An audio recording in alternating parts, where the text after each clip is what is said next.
ಕಾಪು ಹಳೆ ಮಾರಿಯಮ್ಮ ದೇವಸ್ಥಾನದಲ್ಲಿ ಶರನ್ನವರಾತ್ರಿಯ ಪ್ರಯುಕ್ತ ಚಂಡಿಕಾಯಾಗ ಪೂರ್ಣಾವತಿ ಮತ್ತು ಅನ್ನ ಸಂತರ್ಪಣೆ ನಡೆಯಿತು. ಹಳೆ ಮಾರಿಗುಡಿ ಅರ್ಚಕ ವೇದಮೂರ್ತಿ ಕಮಲಾಕ್ಷಿ ಭಟ್ ಅವರ ನೇತೃತ್ವದಲ್ಲಿ ವೈದಿಕ ವೃಂದದ ಸಹಭಾಗಿತ್ವದೊಂದಿಗೆ ಚಂಡಿಕಾಯಾಗ ಪೂರ್ಣಾವತಿಯ ಧಾರ್ಮಿಕ ಕಾರ್ಯಕ್ರಮಗಳು ನೆರವೇರಿದವು. ಬಳಿಕ ಹಾಲು ಪಾಯಸ ಸಹಿತವಾಗಿ ಅನ್ನ ಸಂತರ್ಪಣೆ ನಡೆಯಿತು.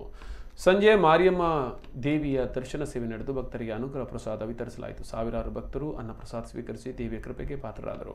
ಕಾಪು ಹಳೆ ಮಾರಿಗುಡಿ ದೇವಸ್ಥಾನದ ಆಡಳಿತ ಮುಕ್ತೇಶ್ವರ ಅಧ್ಯಕ್ಷ ಪ್ರಸಾದ್ ಗೋಕುಲ್ದಾಸ್ ಶೆಣೈ, ಮಾಜಿ ಆಡಳಿತ ಮುಕ್ತೇಶ್ವರ ಶ್ರೀಧರ್ ಆನಂದರಾಯ್ ಶೆಣೈ, ಮುಕ್ತೇಶ್ವರರಾದ ಸದಾಶಿವ ರಾಧಾಕೃಷ್ಣ ಕಾಮತ್, ರಾಜೇಶ್ ಮಾಧವರಾಯ್ ಶೆಣೈ, ರಾಮ ಶಶಿಧರ ನಾಯಕ್, ಶ್ರೀಕಾಂತ್ ಲಕ್ಷ್ಮೀನಾರಾಯಣ್ ಭಟ್ ಮೊದಲಾದವರು ಉಪಸ್ಥಿತರಿದ್ದರು.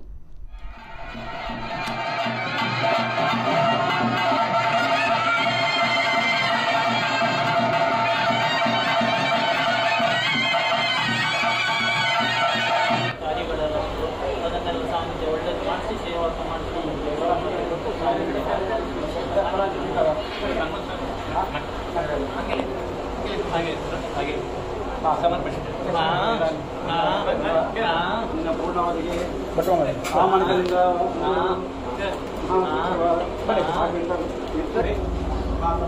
ಮಾಡ್ತೇವೆ.